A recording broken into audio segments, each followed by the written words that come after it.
Ku balas dengan kejam, istri baru mantan suamiku yang meludahiku. Assalamualaikum warahmatullahi wabarakatuh. Apa kabar teman semua?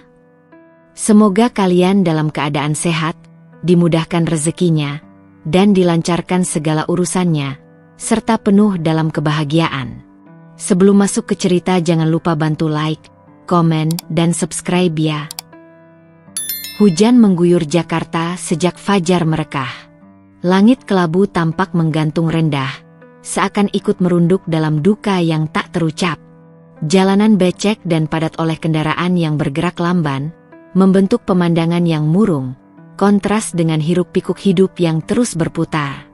Namun bagi Laras Ayuning Tias, hari ini dunia seolah berhenti. Ia duduk di kursi ruang tunggu Pengadilan Agama Jakarta Selatan, mengenakan gamis abu-abu yang sederhana, rambutnya disanggul rapi, dan wajahnya yang pucat tanpa riasan tampak kaku.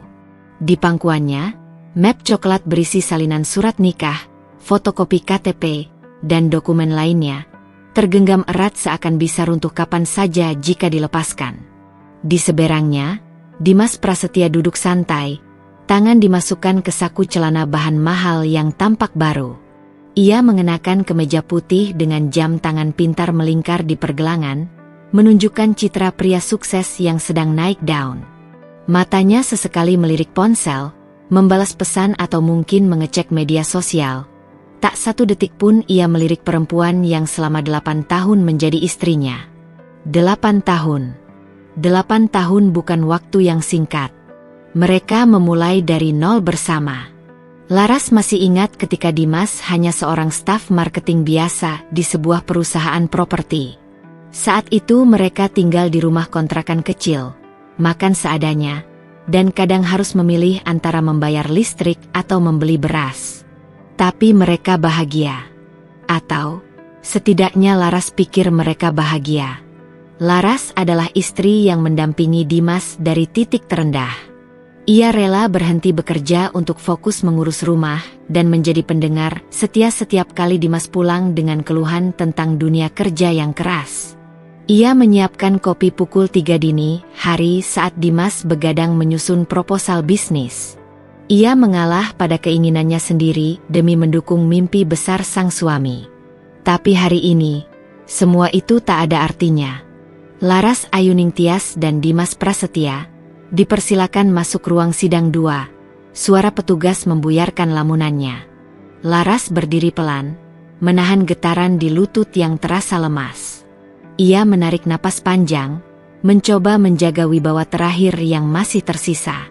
Di belakangnya, sahabatnya, Nita, mengikuti dengan tatapan prihatin.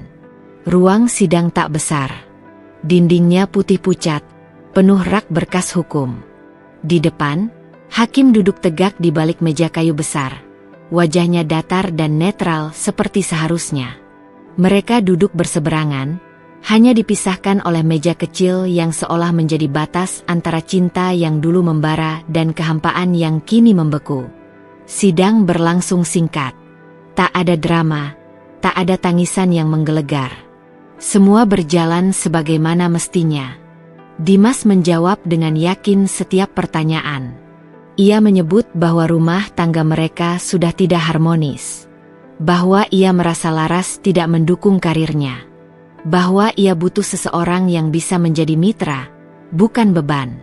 Ketika hakim bertanya apakah Laras ingin mengajukan mediasi atau keberatan, Laras hanya menggeleng.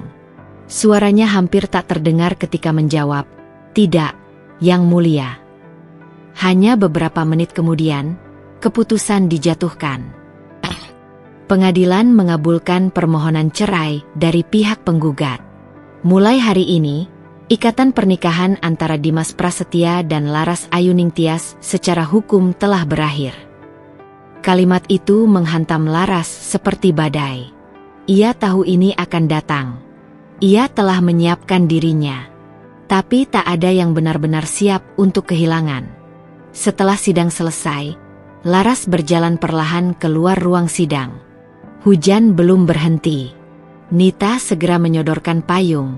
Namun Laras menolak. Ia justru berdiri di tengah pelataran gedung pengadilan, membiarkan rintik hujan mengenai wajahnya. Air mata dan air hujan bercampur tak bisa dibedakan. Baginya, keduanya sama-sama dingin. "Lar, kamu nggak apa-apa?" Nita bertanya pelan, berdiri di sampingnya. Laras tak menjawab. Matanya menatap jauh, menembus batas gedung dan mobil-mobil yang berlalu lalang. Dalam pikirannya, ia kembali ke pagi-pagi biasa saat ia membuatkan sarapan untuk Dimas, atau saat mereka berbagi tawa kecil di dapur mungil mereka. Ia teringat ketika Dimas membawa pulang sebuket bunga dan berkata bahwa ia tak akan pernah menemukan perempuan seperti Laras. Bahwa ia bersyukur dipertemukan dengan perempuan yang sabar, sederhana, dan setia. Tapi semua itu hanya kenangan. Dan kenangan, betapapun manisnya, tak bisa menghentikan waktu yang terus berjalan. Dimas telah memilih jalan hidupnya sendiri. Dan lebih menyakitkan lagi, ia melangkah bersama wanita lain, Citra Wibisono. Citra bukan hanya wanita yang cantik dan elegan. Ia adalah simbol kekuasaan, kemewahan, dan status sosial. Ia adalah segalanya yang tidak dimiliki Laras.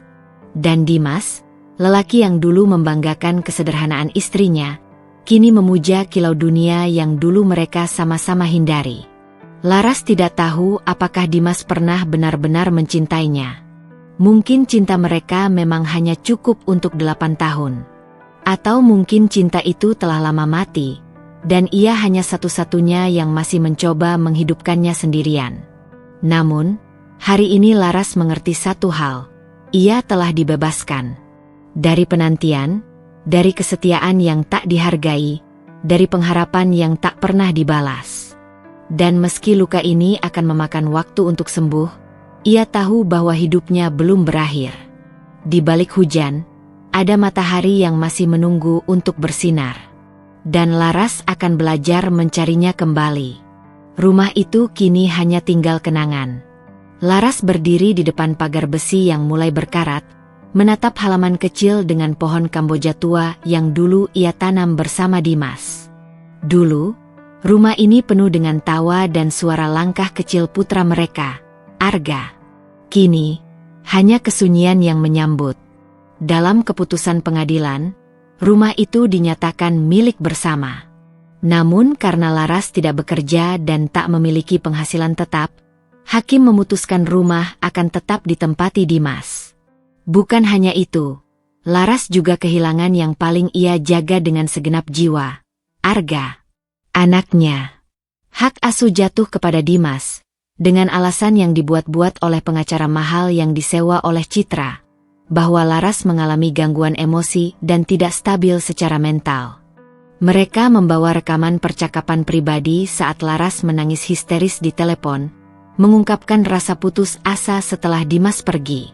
Mereka memutar ulang kata-katanya, memelintirnya menjadi bukti, ketidaksiapan, menjadi seorang ibu. Bahkan psikolog yang sebelumnya menenangkan Laras, dihadirkan sebagai saksi ahli yang menyatakan bahwa ia berpotensi mengalami depresi berat. Semuanya telah dirancang. Laras tidak gila. Ia hanya perempuan yang dihancurkan secara perlahan, yang disudutkan tanpa kesempatan untuk membela diri. Tapi di mata hukum, ia hanyalah seorang ibu rumah tangga biasa, tak punya kekuatan, tak punya harta, dan kini bahkan kehilangan anaknya. "Bu, kita sudah sampai." Suara sopan dari sopir ojek online membuyarkan lamunannya. Laras mengangguk pelan. Ia menurunkan satu koper kecil dan 2 kardus dari motor. Itulah seluruh hidupnya kini. 1 koper pakaian, beberapa buku, dan kenangan yang tak bisa dikemas dalam kotak apapun. Ia menatap bangunan kontrakan kecil di ujung gang sempit. Dindingnya catnya mengelupas, atapnya miring, dan baunya lembab. Tapi hanya itu yang ia mampu sewa sekarang. Setelah perceraian, semua tabungannya dibekukan oleh Dimas, yang mengklaim sebagian besar aset dalam rekening bersama sebagai modal usaha. Laras hanya diberi uang pisah, yang lebih pantas disebut sedekah. Ia membuka pintu kontrakan dan menghela napas panjang. Lantai keramiknya dingin. Ada satu kasur tipis di pojok ruangan dan kipas angin tua yang sudah berdebu. Ia duduk perlahan. Punggungnya terasa ngilu. Tapi bukan itu yang paling sakit. Yang paling menyakitkan adalah kenyataan bahwa Arga tidak bersamanya. Putranya yang baru berusia 6 tahun. Yang setiap malam minta dibacakan dongeng. Yang menyukai roti bakar buatannya. Yang selalu memeluknya erat saat hujan turun. Anak itu kini tinggal bersama pria yang telah menghancurkan ibunya, dan wanita yang memfitnahnya sebagai orang sakit jiwa. Laras mencoba menelepon. Tidak diangkat. Ia mengirim pesan. Tidak dibalas. Ia menunggu di depan sekolah, berharap bisa melihat Arga dari jauh. Namun Dimas sudah memberitahu pihak sekolah untuk tidak mengizinkan Laras mendekat. Laras sempat hampir diamankan satpam ketika berdiri terlalu dekat di pagar. "Anak saya, Pak. Saya cuma ingin lihat anak saya," katanya sambil terisak. Satpam itu hanya menggeleng pelan. Matanya ikut basah tapi tak bisa melanggar perintah. Laras terpaksa pergi dengan langkah lunglai. Tubuhnya berguncang menahan tangis. Hari-hari berikutnya dilalui Laras dalam keheningan yang menyiksa. Ia bangun setiap pagi dengan tubuh lelah meski tidur nyaris tak pernah datang. Tangannya kerap gemetar, dan dadanya sering sesak. Namun ia tahu satu hal, ia tidak boleh menyerah. Nita, sahabatnya, menjadi satu-satunya yang masih bertahan di sisinya. "Lar, kamu mau tinggal sama aku dulu? Beneran? Rumah aku masih ada kamar kosong," tawar Nita suatu malam, menatapnya khawatir. Tapi Laras menggeleng. Ia tidak ingin menjadi beban. Ia sudah terlalu sering membuat orang harus mengorbankan sesuatu demi dirinya. Sekarang, ia ingin berdiri di atas kakinya sendiri, meski goyah. "Aku nggak gila, Nit," bisiknya suatu malam, air matanya mengalir tanpa suara. "Tapi kenapa rasanya seperti aku benar-benar mulai kehilangan waras?" Nita hanya memeluknya erat, tak tahu harus berkata apa. Satu-satunya cara Laras bertahan adalah menulis. Ia mulai mengisi hari dengan menulis di buku harian. Hal yang dulu sering ia lakukan sebelum menikah. Ia menuliskan semuanya. Kemarahan, luka, rasa kehilangan, dan cinta yang masih tertinggal untuk anaknya. Setiap kalimat seperti menyalurkan racun dari dadanya ke atas kertas. Tak menyembuhkan, tapi sedikit meredakan. Kadang ia menulis surat untuk Arga, lalu menyimpannya di laci. Surat yang mungkin tak akan pernah dibaca. Kadang ia menulis mimpi-mimpi kecil. Ingin membuka usaha kecil, ingin belajar lagi, ingin membuktikan bahwa ia bukan wanita lemah seperti yang mereka pikirkan. Namun yang paling sering ia tulis adalah doanya. Doa agar Arga tetap bahagia. Doa agar Tuhan menguatkannya. Doa agar suatu hari, anak itu tahu siapa ibunya sebenarnya. Suatu sore, ketika ia sedang menyapu lantai kontrakan yang bocor, sebuah amplop putih diselipkan di bawah pintu. Laras membukanya dengan penasaran. Isinya hanya secari kertas dan satu lembar foto. Di foto itu, terlihat Dimas, Citra, dan Arga sedang berpose di taman hiburan. Arga tampak tertawa lebar, memegang balon. Di belakang foto, ada tulisan tangan. "Lihat, betapa bahagianya dia sekarang. Jangan ganggu kami lagi." Tangan Laras gemetar. Kertas dalam amplop itu lebih kejam lagi. Surat peringatan dari pengacara Citra, menyatakan bahwa jika Laras terus mendekati Arga tanpa izin resmi, maka akan ada tuntutan hukum dengan tuduhan pelecehan dan gangguan mental. Dunia Laras runtuh sekali lagi malam itu. Tapi kali ini, ia tidak menangis. Ia hanya duduk diam, menatap lampu yang berkelap-kelip karena korsleting. Hatinya beku. Luka itu belum kering, dan orang-orang terus menaburkan garam di atasnya. Namun di dasar kehancuran itu, perlahan-lahan, mulai tumbuh sesuatu yang berbeda. Bukan hanya kesedihan, tapi juga kemarahan. Bukan kemarahan membabi buta, tapi kemarahan yang membentuk tekad. Laras tahu, jika ia terus diam, mereka akan menang. Dan Arga akan tumbuh tanpa tahu kebenaran. Ia tidak akan membiarkan itu terjadi. Tidak lagi.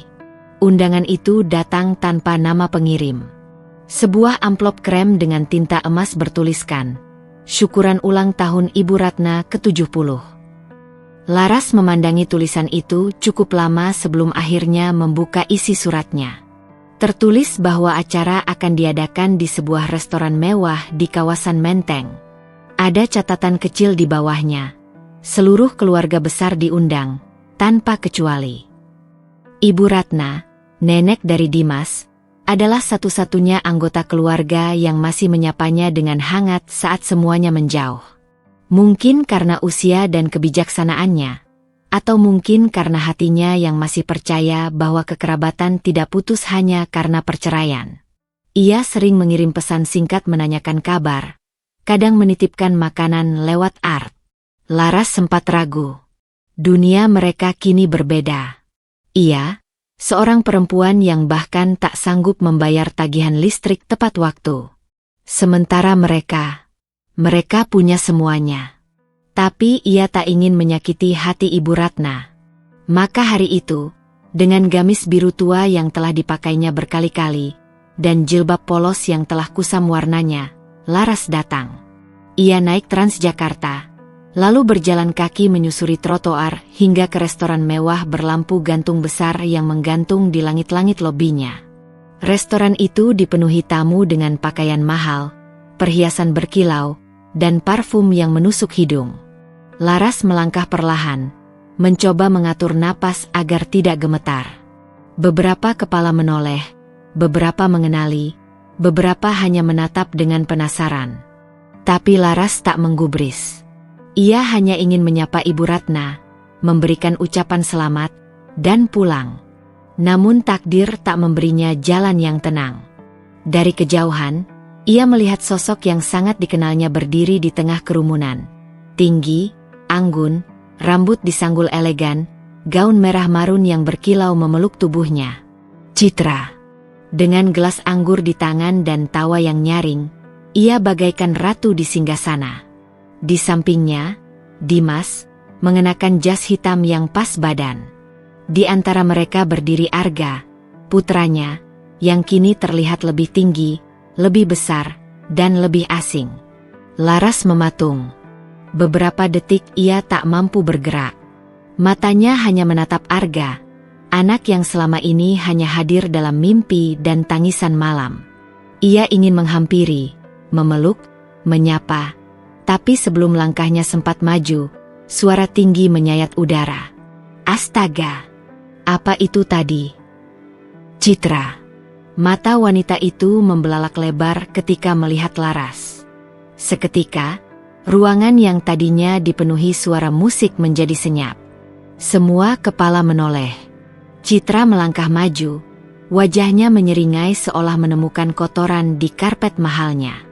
Laras berdiri kaku, merasa dirinya telanjang di hadapan tatapan sinis puluhan orang. Lihat siapa yang datang. Sang mantan istri gagal. Aku kira kau sudah menghilang dari muka bumi. Beberapa orang tertawa pelan, sebagian lainnya hanya menunduk tak nyaman. Laras mengatupkan bibir, menahan napas. Ia ingin menjelaskan bahwa ia hanya datang untuk menyapa Ibu Ratna, bahwa ia tak berniat mengusik siapapun. Tapi lidahnya keluh. Bukan karena takut, melainkan karena harga dirinya sedang ditelanjangi perlahan di hadapan publik. Kau benar-benar tak tahu malu, ya? Citra melangkah lebih dekat, lalu berhenti tepat di depan Laras. Datang ke tempat seperti ini dengan baju lusuh seperti pengemis. Apa kau pikir ini pasar murah? Tawa beberapa kerabat terdengar lagi. Laras menunduk. Wajahnya panas, tapi bukan karena malu. Ia ingin menahan tangis, tapi air matanya terlalu pekat untuk jatuh. Tangannya mengepal di balik gamis, gemetar. Citra menatapnya dari atas ke bawah, lalu dengan gerakan yang cepat, seolah ini adalah panggung sandiwara, meludahi wajah Laras. Cairan hangat dan hinaan itu mengalir pelan di pipi Laras. Semuanya membeku. Bahkan musik berhenti.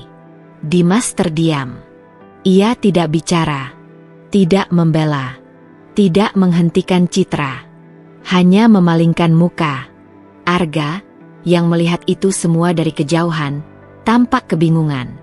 Ia tidak sepenuhnya paham, tapi wajah ibunya yang tertunduk dan air mata yang mulai menetes membuat hatinya terguncang. Tapi sebelum ia bisa mendekat, Citra menarik tangannya dan membawanya menjauh. Sampah masa lalu harus tahu tempatnya, bisik Citra, dingin.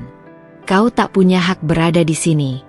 Kau tak punya apa-apa, dan akan tetap jadi bukan siapa-siapa. Laras tidak menjawab. Ia hanya mengangkat wajahnya perlahan. Mata yang basah bukan karena ludah, tapi karena luka yang lebih dalam dari penghinaan itu sendiri. Ia menatap langsung ke mata Citra, dan untuk pertama kalinya, tidak melihat musuh, melainkan api. Bukan api amarah, tapi api tekad. Ia tidak akan membalas. Tidak di sini, tidak dengan cara yang sama. Tapi di dalam hatinya, ia bersumpah, aku akan bangkit.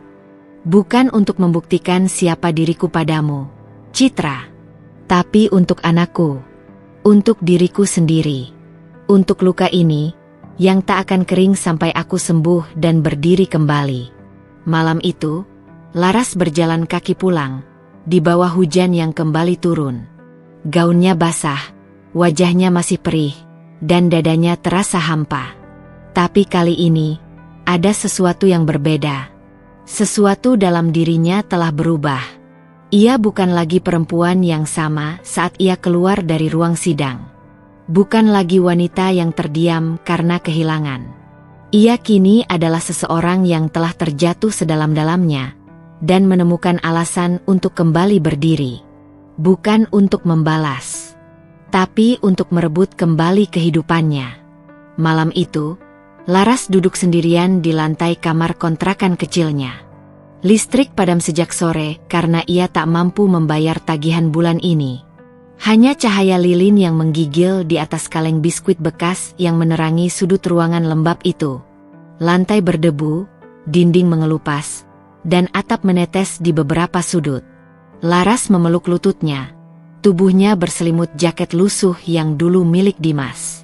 Aroma lelaki itu masih samar-samar tercium. Namun bukannya menghadirkan rindu, justru menyayat lebih dalam. Hari ini ia resmi kehilangan pekerjaannya di toko bahan kain tempatnya bekerja selama 2 tahun terakhir. Bosnya, dengan ekspresi tak enak, menjelaskan bahwa mereka harus merumahkan beberapa karyawan karena penurunan omzet. Dan Laras, yang datang terlambat 2 hari berturut-turut karena pingsan di jalan akibat belum makan, menjadi yang pertama dipilih. Ia bahkan tak mampu menangis saat itu. Rasanya, kesedihan dalam dirinya sudah beku. Sore tadi, pemilik kontrakan juga sempat datang, mengetuk pintu keras-keras, mengancam akan mengganti kunci jika Laras belum juga membayar tunggakan 3 bulan. Saya sudah cukup sabar, Bu. Ini bukan rumah sosial, bentaknya dari luar. Laras hanya bisa menunduk, tangan gemetar, tak sanggup berkata-kata. Ia duduk di lantai selama berjam-jam, mendengarkan bunyi tikus di loteng dan suara hujan yang mengetuk seng dengan irama menyakitkan. Perutnya perih. Seharian ini ia hanya minum air putih dan memakan 2 keping biskuit sisa bantuan tetangga 2 hari lalu. Ia merasa dirinya perlahan hilang, bukan hanya dari dunia, tapi dari dirinya sendiri. Dalam gelap, ia meraba sebuah kotak plastik yang tergeletak di bawah ranjang. Di dalamnya, masih tersimpan gunting tua, beberapa gulung benang, dan kain-kain perca yang dulu ia kumpulkan dari sisa-sisa kerja di toko. Ia menatapnya dalam diam, lalu meraih secarik kain merah dengan motif batik modern. Jemarinya gemetar saat menyentuh teksturnya. Seketika, ia teringat masa lalu. 8 tahun lalu, sebelum menikah, ia pernah punya mimpi, membuka butik sendiri. Dulu, ia suka menjahit baju untuk teman-temannya. Bahkan, Gaun pertamanya ia jahit dari spray lama milik ibunya. Tapi setelah menikah dengan Dimas, mimpi itu pelan-pelan mati. Ia disibukkan dengan rumah tangga, mengurus Arga, dan menopang semua kebutuhan rumah saat Dimas mulai naik jabatan. Kini, di tengah kehancurannya, bayangan mimpi itu kembali menyapa. Tapi kali ini bukan sebagai harapan besar. Bukan ambisi besar yang menuntut modal ratusan juta atau butik di pusat perbelanjaan. Mimpi itu kini muncul sebagai satu-satunya pegangan agar ia tidak terjun ke jurang yang lebih gelap. Dengan tangan lemah, Laras meraih kain perca, gunting, dan benang. Ia mulai menjahit dengan tangan, tanpa pola, tanpa mesin, tanpa target. Hanya ingin bergerak, hanya ingin membuat sesuatu.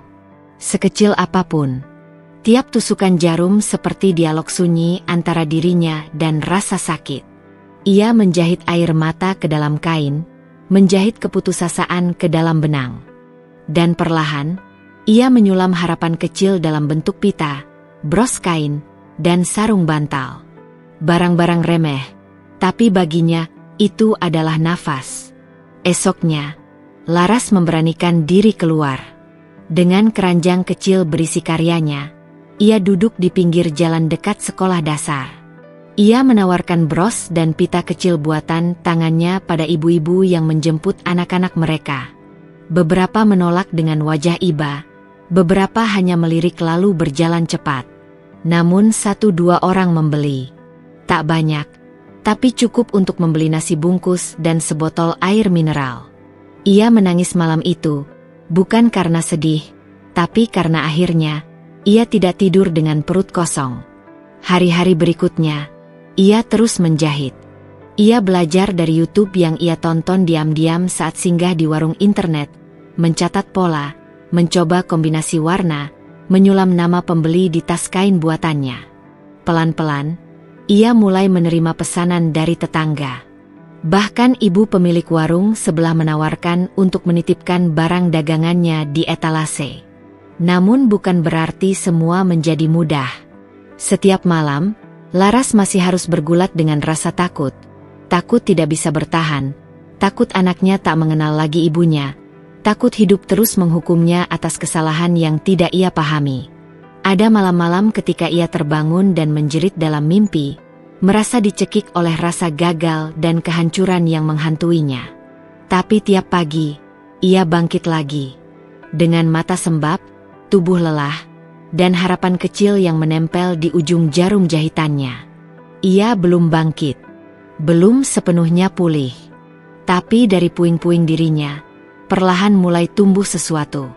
Sesuatu yang dulu mati karena cinta yang dikhianati. Sesuatu yang sekarang hidup karena rasa sakit yang terlalu dalam. Harga diri. Matahari belum sepenuhnya terbit ketika Laras sudah duduk di sudut teras kontrakan sempitnya, menjahit dengan sabar. Angin pagi membawa aroma tanah basah dan suara anak-anak kecil yang mulai berkeliaran. Sebagian anak tetangga yang terbiasa melihatnya menjahit kadang menghampiri, menatap dengan rasa ingin tahu, dan berceloteh riang tentang pita rambut atau dompet kain buatan Laras. Tiap hari ia berdoa, tak muluk-muluk, semoga dagangan hari ini laku. Semoga tak turun hujan saat ia menggelar lapaknya di emperan sekolah. Semoga perutnya tidak terlalu perih agar bisa bekerja tanpa pingsan. Hidup masih berat, tapi sekarang Laras mulai berjalan. Perlahan, tapi pasti. Suatu siang, saat ia sedang duduk di pelataran minimarket dengan dagangan kecil-kecilan, seorang wanita parubaya yang elegan berhenti di depannya. Rambutnya tertata rapi, kacamata bulat menggantung di hidung mancungnya, dan jemarinya dihiasi cincin batu berkilau. Wanita itu mengenakan blus putih bersih dan rok lilit bermotif etnik yang langsung memikat mata Laras. "Ini buatanmu?" tanya wanita itu sambil menunjuk clutch kecil dari kain lurik dengan bordir bunga yang nyaris tersembunyi di sudut lapak. Laras mengangguk. "Iya, Bu." Wanita itu mengambil clutch tersebut, memeriksanya dengan teliti. Ia membolak-balik, mengamati jahitan, memeriksa lapisan dalam, hingga resleting kecil di sisi samping. Rapi sekali, gumamnya. Desainnya juga tidak biasa. Terima kasih, Bu, jawab Laras pelan. Wanita itu memperkenalkan diri sebagai Tante Rani. Ia menanyakan beberapa hal, di mana Laras belajar menjahit, bagaimana ia memasarkan barang, dan siapa saja pelanggannya. Laras menjawab dengan jujur. Ia belajar otodidak, menjual hanya di sekitar lingkungan dan sekolah, serta sesekali mendapat pesanan dari tetangga. Boleh saya main ke tempatmu menjahit? Tanya Tante Rani. Saya suka melihat proses. Laras sempat ragu, merasa tak enak menunjukkan tempatnya yang kumuh dan berantakan. Tapi akhirnya ia mengangguk juga. 2 hari kemudian, Tante Rani datang. Ia membawa buah tangan, seikat bunga mawar, dan beberapa potong kue. Laras gugup setengah mati menyambutnya. Ruang kontrakannya sempit, bau lembab masih bertengger di dinding. Namun Tante Rani sama sekali tak menunjukkan wajah jijik. Ia justru duduk dengan santai, mengamati semua hasil jahitan Laras yang digantung di tali rafia di atas jendela kecil. Aku sudah keliling ke banyak tempat. Pabrik, workshop, studio-studio kecil, ujar Tante Rani sambil menunjuk tas selempang buatan Laras. Tapi hasilmu ini, ada jiwa, ada rasa, ada sentuhan tangan yang penuh cerita. Laras menunduk, matanya berkaca-kaca. Aku tidak hanya melihat produk, aku melihat potensi, bakat, dan aku sedang mencari penjahit-penjahit muda untuk program pendampingan UMKM, ujar Tante Rani pelan. Aku ingin membantumu, bukan sekadar memberi modal, tapi membimbingmu membuka jalan. Laras membeku. Ia menatap Tante Rani lama, seakan tak percaya pada telinganya. Aku serius, lanjut wanita itu. Aku akan bantu kamu buka butik kecil. Aku punya tempat kosong di dekat pasar Minggu. Kios kecil, tapi ramai. Kamu bisa mulai di sana. Aku bantu promosi lewat teman-teman komunitas fashion. Dengan satu syarat. Laras menelan ludah. Apa itu, Bu? Kamu harus percaya bahwa kamu layak untuk berhasil. Karena kalau kamu sendiri masih ragu, semua bantuan akan sia-sia. Laras tak sanggup menjawab. Ia hanya menangis. Bukan karena sedih, tapi karena untuk pertama kalinya setelah semua kehancuran itu, ada seseorang yang melihatnya lebih dari sekadar korban. Seseorang yang melihat nilainya, mimpinya. Hari-hari berikutnya berjalan cepat. Tante Rani membawa Laras ke tempat yang ia janjikan. Sebuah kios kecil di deretan ruko sederhana tapi strategis. Ia membiayai pembuatan etalase, membelikan mesin jahit portabel, dan menyumbangkan beberapa gulung kain premium sebagai modal awal. Ia bahkan membuatkan akun media sosial khusus untuk Laras Handmade. Dengan tangan yang gemetar, Laras menulis nama butiknya, Benang Asa. Di dalam ruang kecil itulah, mimpi Laras mulai tumbuh kembali. Ia tak hanya menjahit kain, tapi menjahit kembali harga dirinya, menganyam harapan yang pernah direnggut paksa oleh hidup. Ada hari-hari di mana dagangannya masih sepi. Ada minggu-minggu di mana pesanan mandek. Tapi kini, Laras punya pegangan. Ia tak lagi sendiri. Dan setiap kali ia merasa putus asa, Tante Rani akan datang, membawa teh hangat dan kata-kata penyemangat. Tak ada benang yang benar-benar kusut jika kita cukup sabar menguraikannya, ujar Tante Rani suatu malam saat Laras nyaris menyerah karena pesanan pertama dari komunitas fashion salah ukuran. Kata-kata itu Laras genggam erat, seperti jarum dan benang dalam tangannya. Dan kini, di balik setiap lipatan kain dan sulaman bunga, Laras mulai menenun masa depannya. Bukan sebagai istri Dimas, bukan sebagai sampah masa lalu yang dihina citra, tapi sebagai perempuan yang bangkit dari puing-puing dirinya sendiri. Warna-warna itu kembali muncul dalam hidup Laras. Bukan hanya dari lembaran kain batik yang ia potong dan jahit, tapi juga dari sorot matanya yang kini kembali berbinar. Butik kecilnya, Benang Asa, yang dulu hanya berupa kios sempit di sudut ruko sederhana, kini berubah menjadi tempat yang hangat, ramai, dan bernyawa. Setiap hari, selalu ada suara baru di dalamnya. Tawa pelanggan, bunyi mesin jahit yang tak pernah berhenti berdetak, suara notifikasi pesanan dari media sosial yang berdenting tanpa henti. Bahkan aroma dalam ruangan pun berubah, bukan lagi bau lembab kontrakan lama, melainkan wangi sabun cuci kain, teh hangat, dan semangat baru. Awalnya, pelanggan hanya datang dari komunitas kecil yang dibentuk oleh Tante Rani. Tapi suatu hari, seorang selebgram fashion lokal bernama Nala Arsi datang diam-diam ke butiknya. Ia tertarik dengan clutch bordir bunga yang viral lewat unggahan story seorang temannya. Nala membeli beberapa item, memuji jahitannya yang halus dan desainnya yang punya jiwa. 2 hari kemudian, Nala memposting foto memakai tas dari Benang Asa sambil menuliskan, "Dukung UMKM lokal dengan rasa internasional. Handmade by Laras. Juara banget kualitasnya." Postingan itu meledak. Pesanan membanjir dari berbagai kota. Dari ibu-ibu muda, selebgram, hingga sosialita Jakarta Selatan yang ingin tampil beda dengan tas etnik bernuansa Indonesia. Bahkan ada yang memesannya untuk hadiah ulang tahun artis. Laras gemetar melihat notifikasi ratusan pesan masuk. Ia takjub. Tak percaya. Ini benar-benar terjadi. Dulu, ia harus menjual pita rambut di pinggir jalan untuk bisa makan. Sekarang, ia harus mulai mempertimbangkan mempekerjakan penjahit tambahan. Tante Rani datang ke butiknya dengan senyum bangga. "Lihat, kan? Aku bilang kamu punya sesuatu." Tapi Laras hanya bisa mengangguk sambil menahan air mata. Bukan karena lelah, tapi karena bahagia yang nyaris tak mampu ia tanggung. Sebab, di setiap jahitan yang ia kirim ke pelanggan, selalu ada cerita luka yang dulu ingin ia kubur. Dan kini luka itu justru menjadi benang yang menghubungkannya dengan dunia luar. Tak hanya dari pelanggan, dukungan juga datang dari media. Sebuah media lokal mengangkat profil Laras sebagai perempuan inspiratif pekan ini. Mereka menulis kisahnya dari titik terendah hingga bangkit menjadi pemilik butik yang dihormati. Laras membaca artikel itu di layar ponsel, menggigil.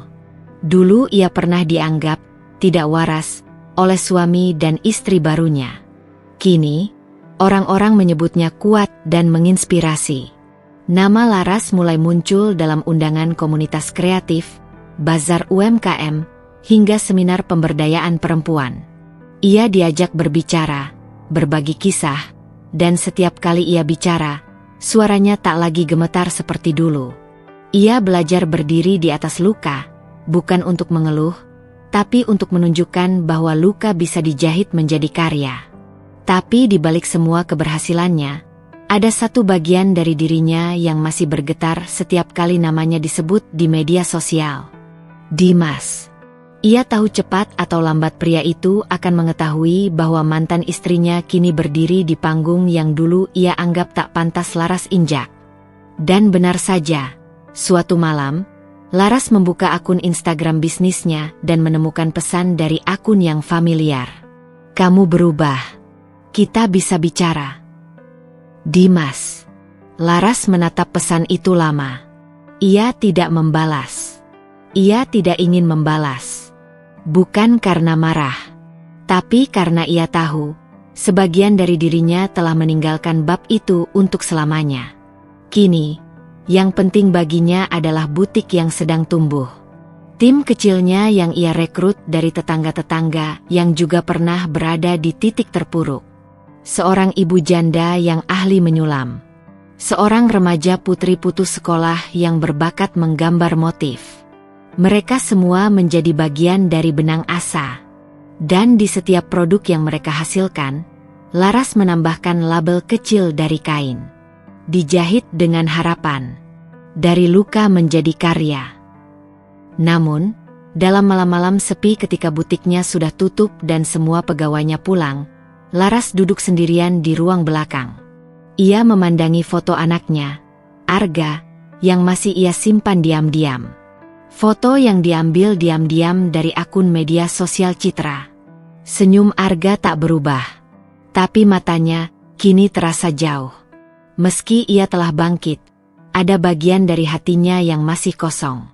Ada kerinduan yang terus menjerit dalam diam. Kerinduan seorang ibu yang tak bisa digantikan dengan pencapaian, pujian, atau butik yang viral. Tapi Laras tahu, untuk bisa meraih kembali Arga, ia harus berdiri lebih tegak.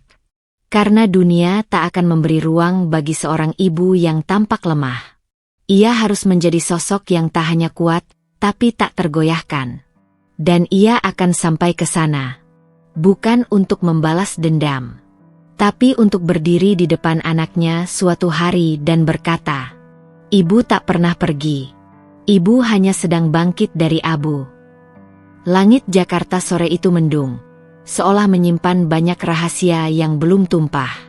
Di dalam sebuah mall elit di pusat kota, orang-orang berlalu lalang membawa tas belanja bermerek, menenteng latte hangat, dan memandangi etalase demi etalase dengan mata berbinar. Tapi di antara gemerlap itu, dua nama diam-diam menyita perhatian. Citra, pemilik butik perhiasan eksklusif, Aurora Gem, dan Laras, pemilik butik etnik modern, Benang Asa.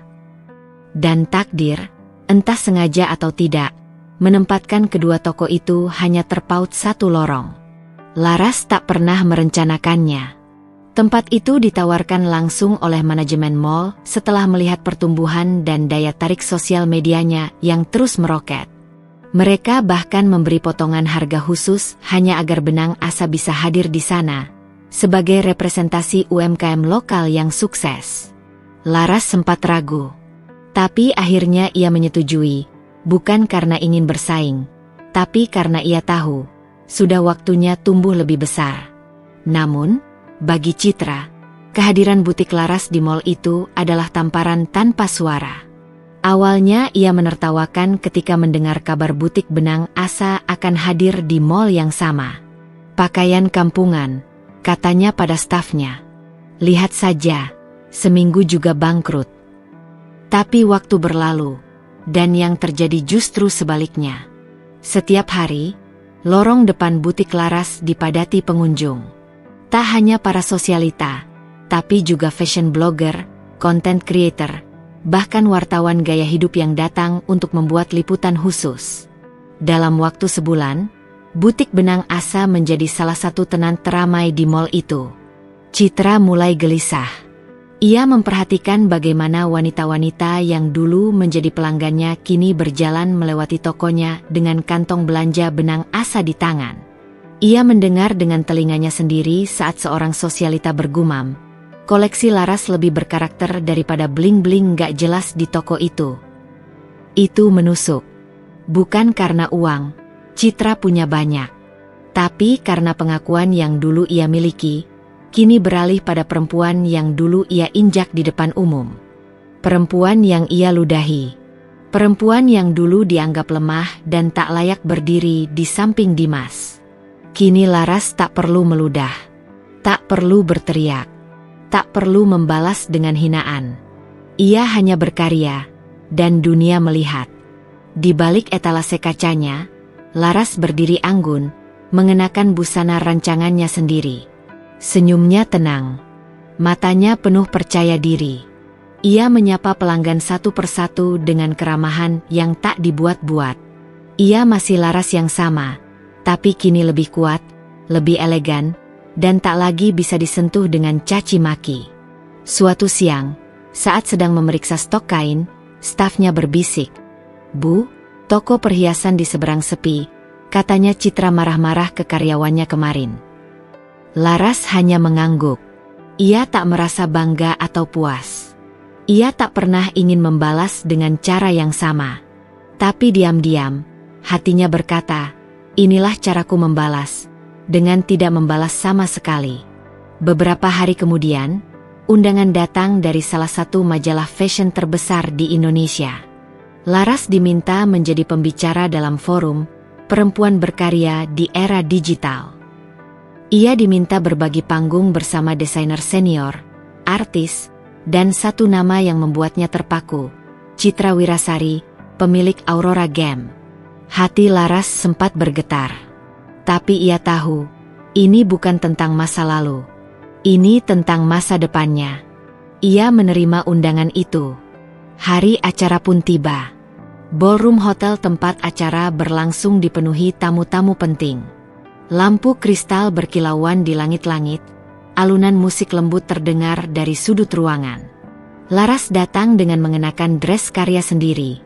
Perpaduan kain tenun Kalimantan dengan potongan modern minimalis, dipadukan selendang tipis dari organza yang disulam tangan. Ia tampak memukau, tapi tetap Laras yang sederhana. Tenang, tidak mengintimidasi. Di panggung, Laras bicara tanpa naskah. Ia hanya bercerita tentang bagaimana ia menjahit mimpinya kembali dari puing-puing. Tentang bagaimana setiap sulaman adalah cara ia menyembuhkan luka. Kadang hidup menjatuhkan kita bukan untuk menghancurkan, katanya di akhir pidatonya, tapi untuk membongkar kita, agar kita bisa membangun ulang diri kita dari fondasi yang lebih kokoh. Tepuk tangan pun menggema. Beberapa penonton tampak mengusap mata. Citra, yang duduk di kursi undangan, tidak bersuara. Ia diam, memandang Laras yang kini tak lagi menjadi bayangan masa lalunya, tapi pantulan masa depan yang tak pernah ia duga. Malam itu, ketika Laras turun dari panggung, seorang jurnalis mendatanginya. "Bu Laras, Anda merasa puas melihat kesuksesan Anda berdampingan dengan mantan suami dan istri barunya?" Laras tersenyum, lembut tapi tajam. "Saya tidak berdampingan dengan siapa-siapa. Saya hanya berjalan di jalur saya sendiri." Jawaban itu menjadi kutipan utama di media keesokan harinya. Dan dari semua yang Laras capai, yang paling indah bukanlah omzet butik, bukan pula pujian media. Tapi satu hal, ia membalas tanpa menyentuh, tanpa melukai, tanpa harus menginjak seperti dulu ia diinjak. Ia hanya berdiri. Dan itu sudah cukup membuat orang yang menjatuhkannya merasa kecil. Langit Jakarta kembali hujan. Tapi bukan hanya langit yang mendung hari itu. Di sebuah rumah mewah berpagar tinggi di kawasan elit Menteng, ada badai yang lebih dahsyat sedang berkecamuk. Di dalam hati, di dalam kamar, di antara dua manusia yang dulu begitu percaya pada mimpi palsu yang mereka bangun bersama. Dimas duduk di kursi kerja, menatap laporan keuangan Citra dengan dahi berkerut. Ia bukan ahli keuangan, tapi angka-angka itu tak masuk akal. Saldo yang melonjak cepat dalam waktu singkat, transaksi dari rekening luar negeri, dan pembelian aset yang tak pernah ia tahu sebelumnya. Ia telah mencium bau busuk ini sejak beberapa bulan lalu. Tapi malam ini, hatinya terasa semakin tidak tenang. Sementara itu, dari balik pintu kamar, Citra berdiri sambil menahan amarah. Ia tahu Dimas mengutak-atik berkas-berkas pribadinya. Ia tahu Dimas mulai mencurigainya. Dan lebih dari itu, ia tahu Dimas tak lagi sepenuhnya memandangnya dengan mata yang dulu. "Kenapa kamu buka laptop aku tanpa izin?" tanya Citra, suaranya tenang, tapi nadanya penuh bara. Dimas menutup laptop perlahan. "Kenapa kamu gak pernah cerita soal semua ini, Cit? Uang segini besar, dari mana asalnya?" "Bisnisku," jawab Citra cepat. "Bisnis apa? Toko perhiasan yang makin sepi itu?" "Aku gak bodoh, Citra. Aku kenal dunia usaha, dan aku tahu butuh waktu bertahun-tahun untuk menghasilkan angka seperti ini secara normal. Jadi, dari mana?" Citra terdiam. Rahangnya mengencang. Matanya berkaca-kaca, tapi bukan karena sedih, melainkan karena kesal. "Aku melakukan semuanya untuk kita, Dim," bentaknya. "Aku capek dilihat remeh. Aku harus bersaing dengan perempuan itu." Dimas mengerutkan dahi. "Laras." Citra membuang muka, tapi wajahnya jelas menegang. "Ya, semua orang sekarang nyebut-nyebut nama dia. Bahkan teman-teman sosialitaku mulai pindah ke butik busuknya. Padahal dulu dia cuma perempuan kumuh yang gak bisa apa-apa tanpa kamu. Dimas terdiam. Dadanya seperti tertinju kata-kata itu. Dulu, ia percaya pada Citra. Percaya bahwa Laras tidak layak untuknya. Tapi kini, di dalam hati terdalam yang tak pernah ia akui, ia tahu siapa yang sebenarnya kuat di antara keduanya. Jadi kamu ngelakuin sesuatu yang kotor demi ngalahin Laras? Tanya Dimas lirih, seolah takut mendengar jawabannya. Citra menatap tajam. Aku lakukan apapun yang perlu aku lakukan untuk tetap di atas. Dunia ini kejam, Dim. Gak ada tempat buat orang lemah. Kalau aku gak licik, aku udah dijatuhin dari dulu. Kamu tahu itu.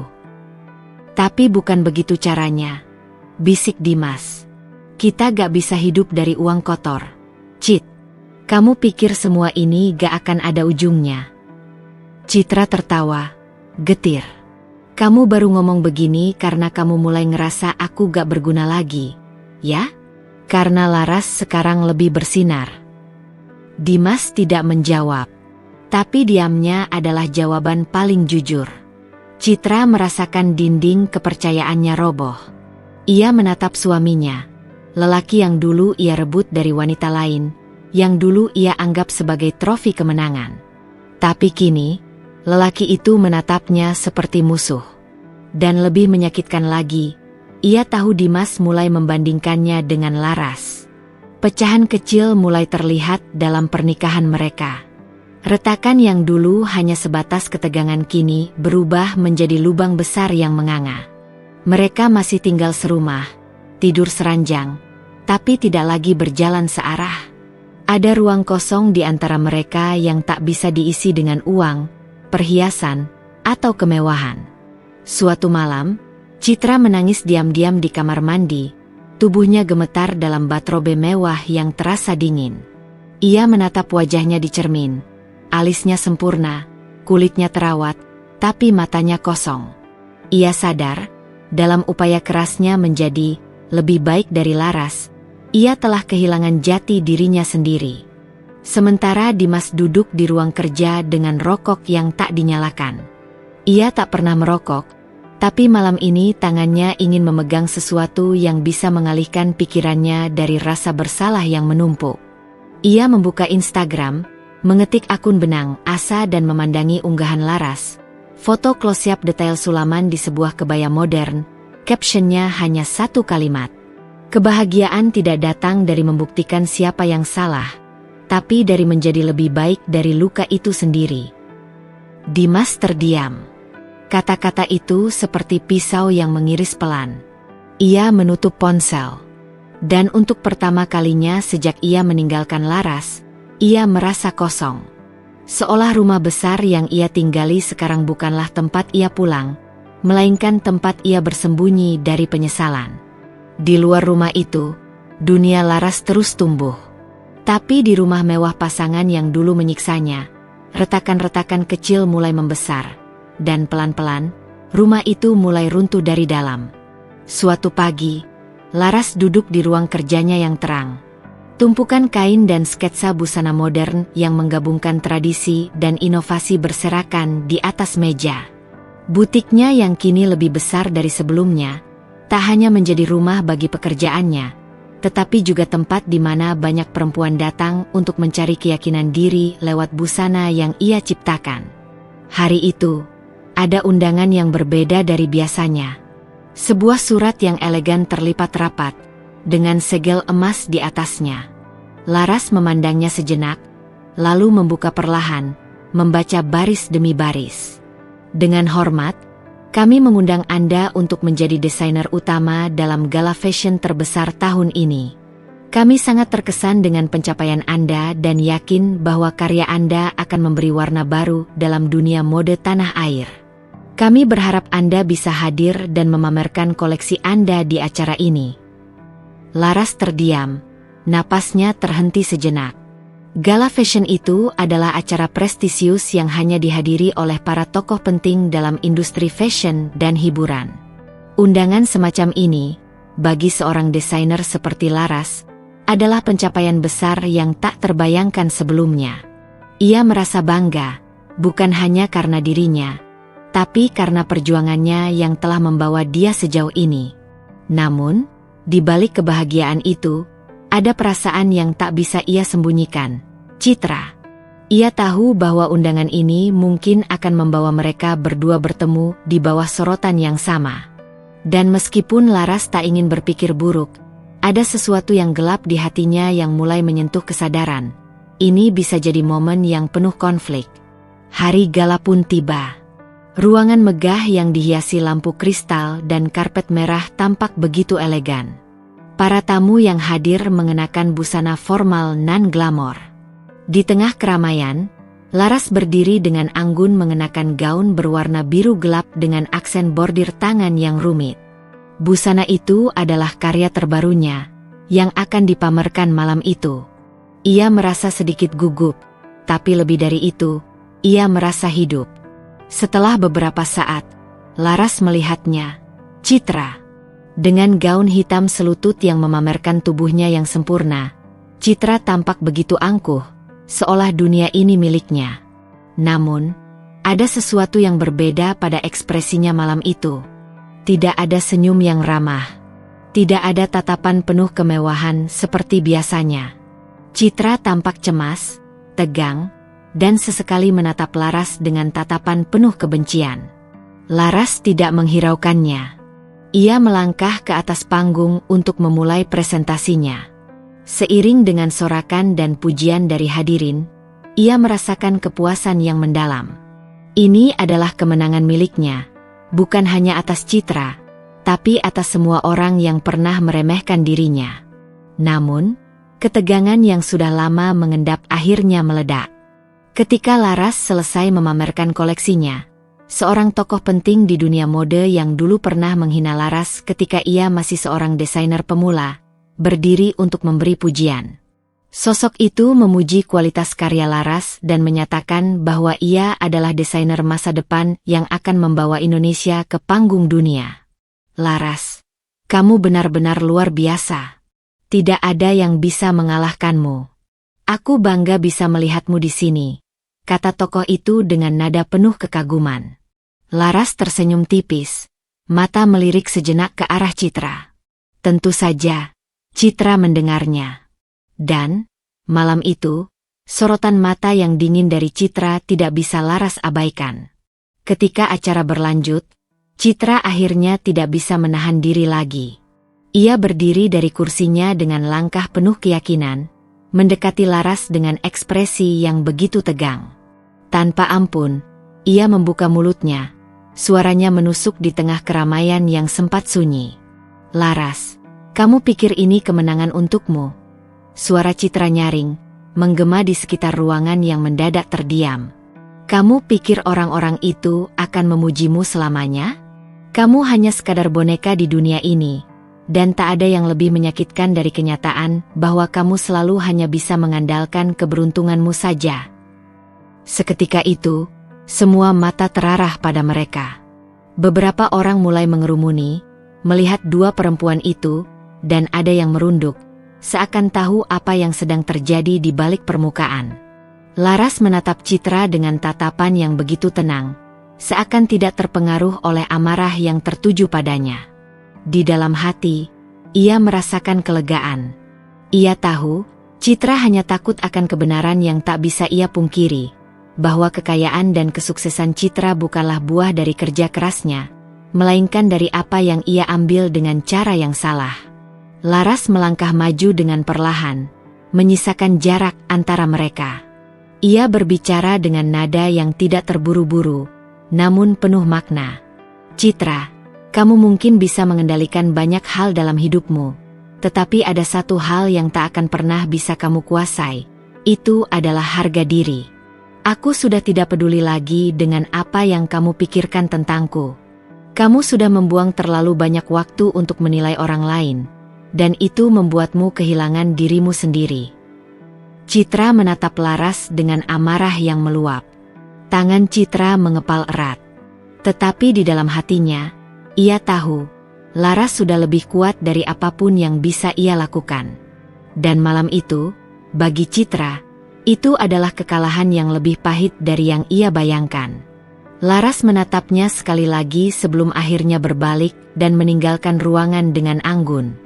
Teriakan dan pandangan tajam Citra seolah lenyap dalam gemuruh tepuk tangan para hadirin yang mengelilingi Laras, menghargai karyanya, bukan kekuatan atau harta yang coba ditunjukkan oleh orang lain.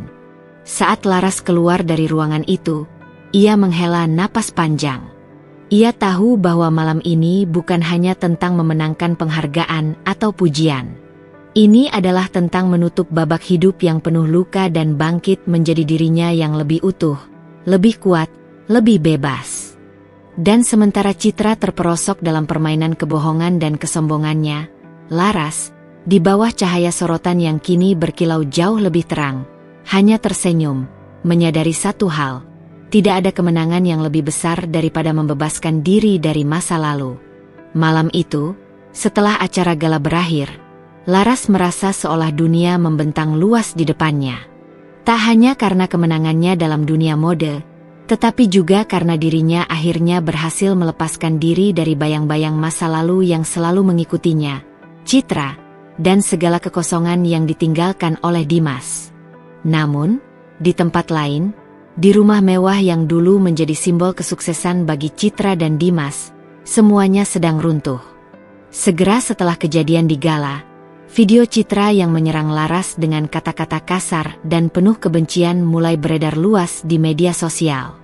Awalnya, hanya segelintir orang yang menyaksikan, tetapi seperti api yang menyebar cepat di hutan kering, video itu segera menjadi viral.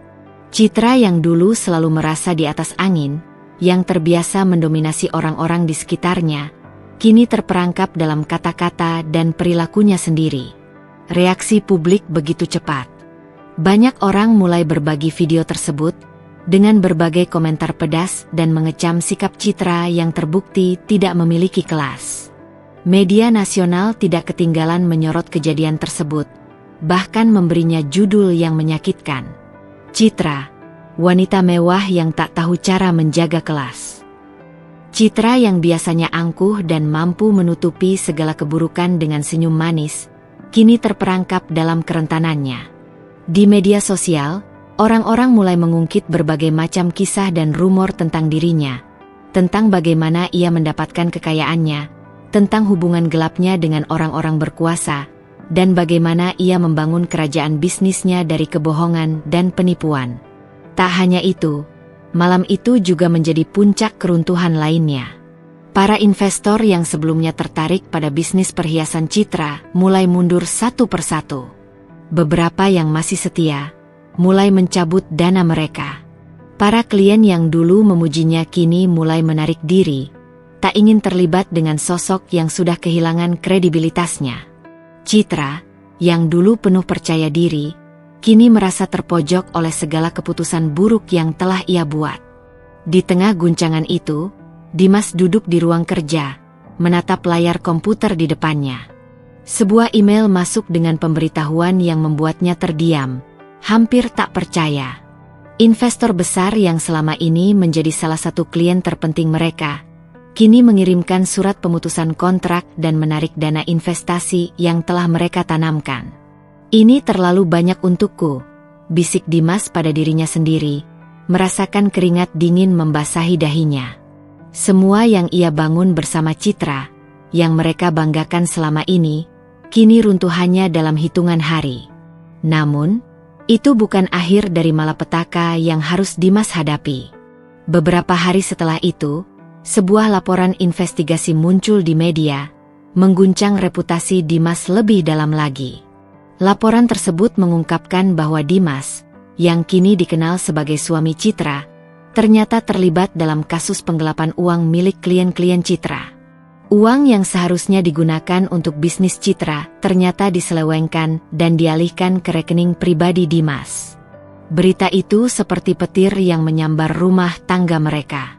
Publik mulai meragukan kredibilitas Dimas sebagai seorang profesional, dan Citra, yang sebelumnya selalu menutup mata terhadap segala kecurigaan, kini terjebak dalam perasaan kebingungannya sendiri.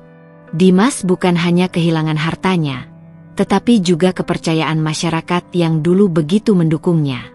Pada malam yang sama, Laras duduk di kediamannya yang sederhana, memandangi layar ponsel yang menunjukkan kabar terbaru mengenai Citra dan Dimas. Video Citra yang menyebutnya, sampah masa lalu, masih terus beredar, dan Laras merasa seolah ada sesuatu yang tercapai di dalam dirinya. Ini bukan tentang pembalasan, bukan tentang menghancurkan Citra, tetapi lebih kepada menerima bahwa ia tidak lagi bisa dikhianati oleh mereka yang pernah merendahkannya. Laras sudah lama tidak peduli dengan kebencian atau kata-kata orang. Ia telah menemukan kekuatannya sendiri, dan sekarang, ia merasa bahwa dirinya tak lagi terbelenggu oleh bayang-bayang mereka. Kini, keberhasilan butik dan bisnisnya adalah sesuatu yang patut ia banggakan. Jauh lebih dari sekedar melawan perasaan sakit hati yang pernah ia rasakan. Namun, ada satu hal yang mulai menggugah hati Laras. Dimas. Berita mengenai keterlibatannya dalam kasus penggelapan uang membuat Laras merasa bingung. Ada perasaan yang belum ia selesaikan dengan Dimas. Ada bagian dalam dirinya yang masih mencari jawaban. Apakah semua ini bisa diperbaiki? Apakah Dimas benar-benar menyesal?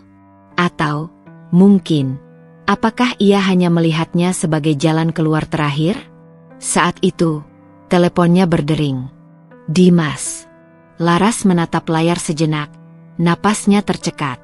Tidak ada yang lebih ia inginkan selain melupakan lelaki itu, tetapi sesuatu dalam dirinya merasa ada yang belum selesai. Laras. Aku butuh bicara. Suara Dimas terdengar lemah dari ujung telepon. Aku tahu aku sudah hancurkan semuanya. Aku sudah menghancurkan hidupmu, dan aku tahu aku tak layak untuk meminta maaf. Tapi, bisakah kita bicara?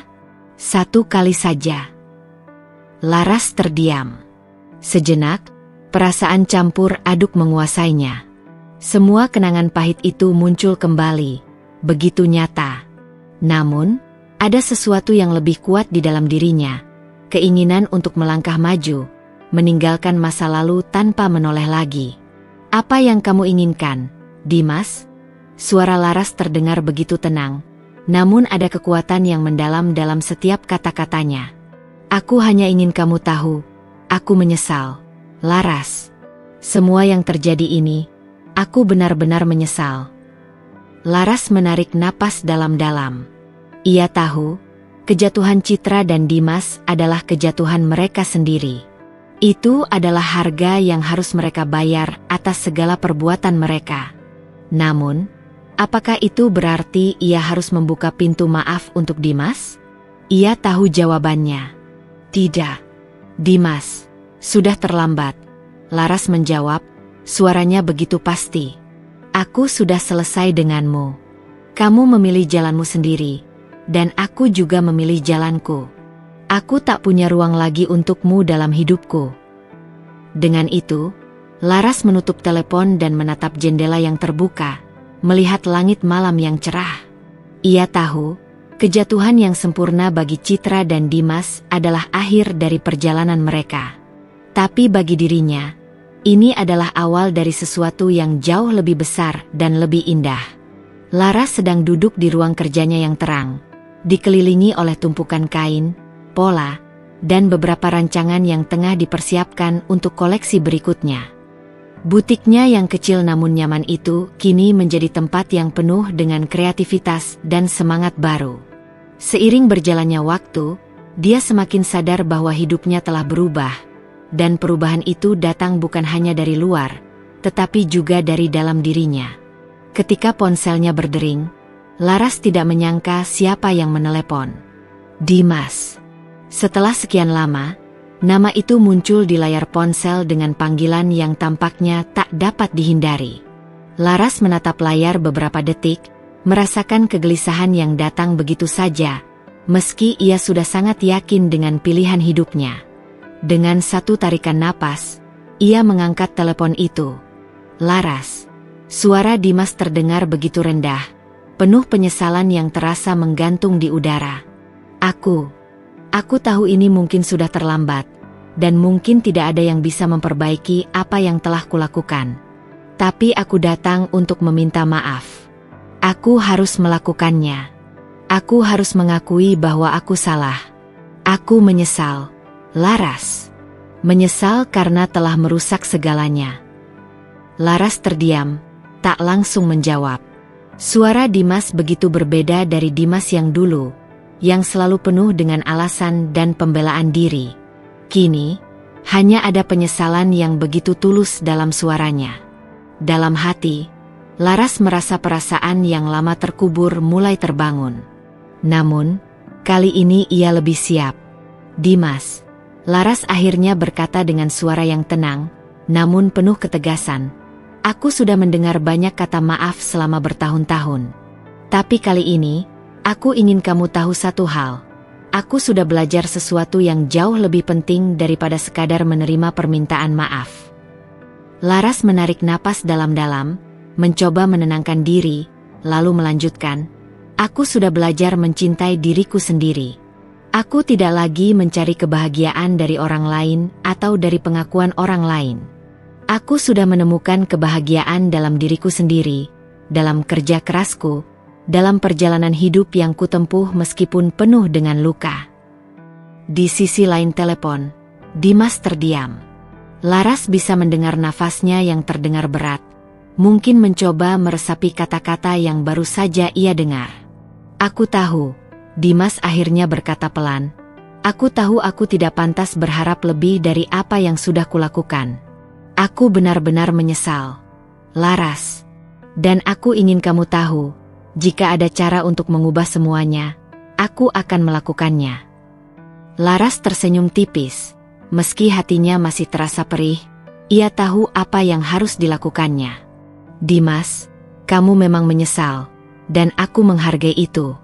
Tapi kita tidak bisa mengubah masa lalu.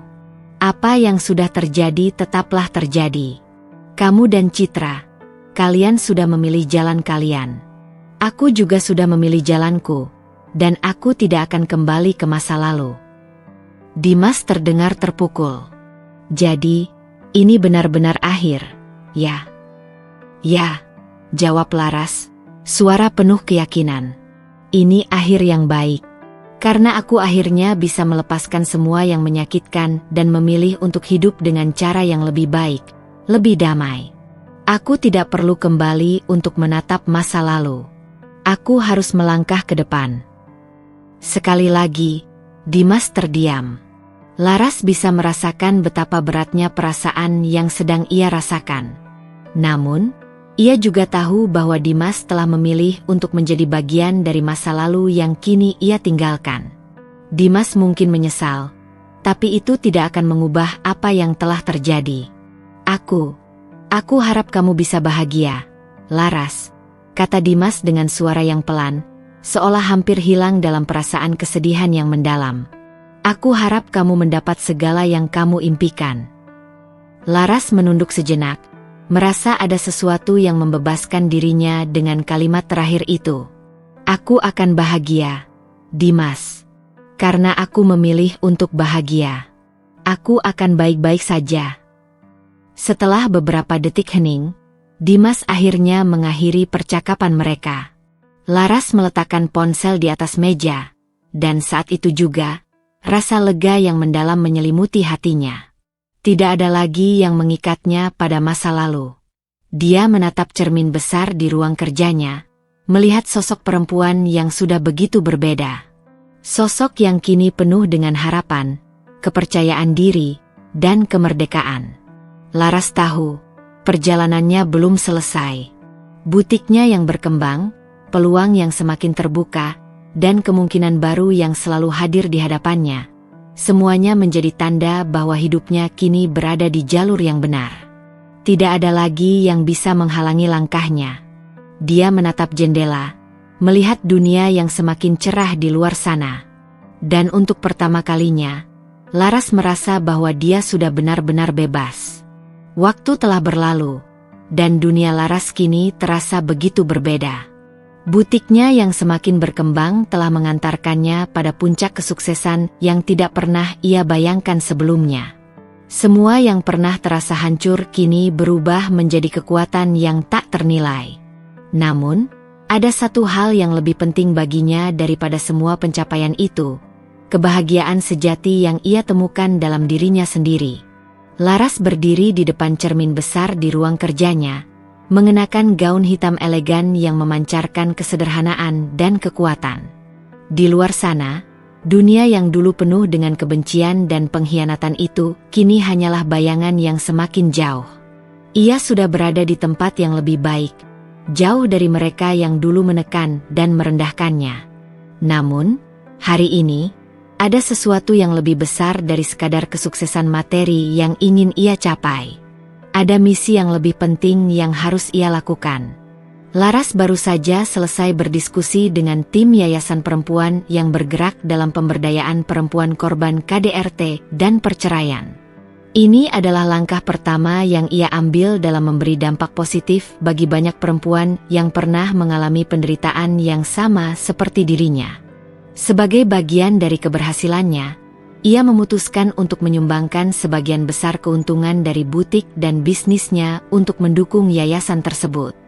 Ia ingin perempuan-perempuan lain yang pernah merasakan kekerasan, baik fisik maupun mental, merasakan adanya cahaya di ujung terowongan, seperti yang ia rasakan sekarang. Beberapa minggu sebelumnya, Laras mendapatkan sebuah kesempatan istimewa untuk berbicara di sebuah konferensi yang dihadiri oleh banyak tokoh penting, baik di dunia fashion maupun aktivis perempuan. Ia berbicara tentang perjalanan hidupnya, tentang bagaimana ia bertahan melalui badai, bagaimana ia memilih untuk tidak membalas kejahatan dengan kejahatan, dan bagaimana ia akhirnya menemukan kedamaian dan kekuatan dalam dirinya sendiri. "Saya tidak pernah berniat untuk membalas dendam," ujar Laras di hadapan audiens, dengan suara yang penuh kekuatan. "Saya hanya ingin menunjukkan kepada diri saya sendiri, dan kepada semua perempuan di luar sana, bahwa kita bisa bangkit dari apapun yang menghancurkan kita. Kita bisa memilih untuk menang, bukan dengan kekerasan atau balas dendam, tetapi dengan elegan." Pada akhir pidatonya, tepuk tangan meriah menggema di seluruh ruangan. Laras tersenyum, wajahnya yang cerah dan penuh percaya diri mencerminkan perjalanan panjang yang telah ia tempuh.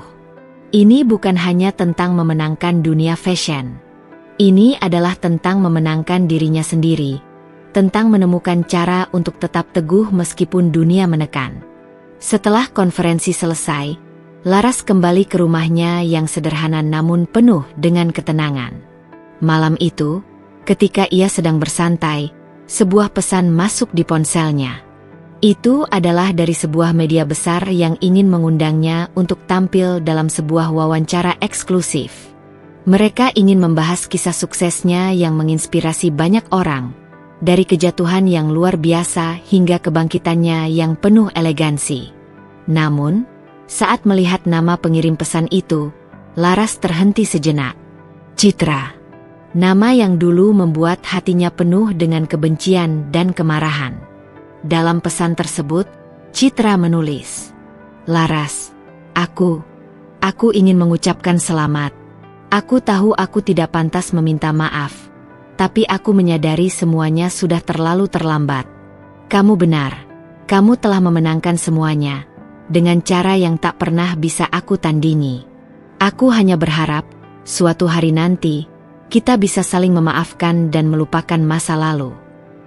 Laras membaca pesan itu dengan hati yang tenang.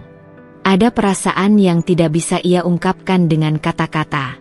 Mungkin Citra akhirnya belajar sesuatu, tapi itu bukan lagi urusan Laras. Laras menatap layar ponselnya sejenak, lalu dengan tenang menulis balasan. "Terima kasih, Citra. Aku sudah memaafkanmu sejak lama.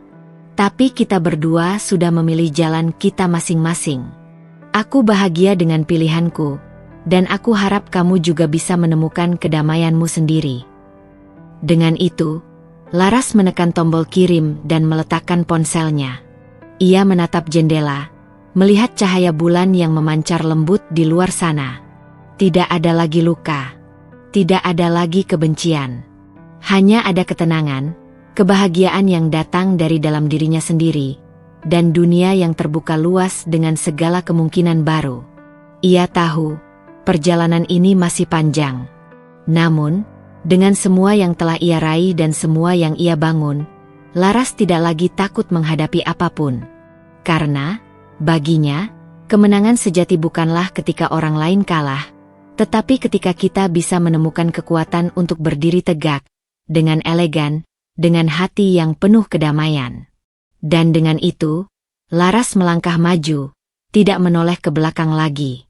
Dunia ini adalah miliknya untuk dijelajahi, dan ia akan terus berjuang untuk perempuan-perempuan yang ingin bangkit dari keterpurukan mereka. Ini baru permulaan.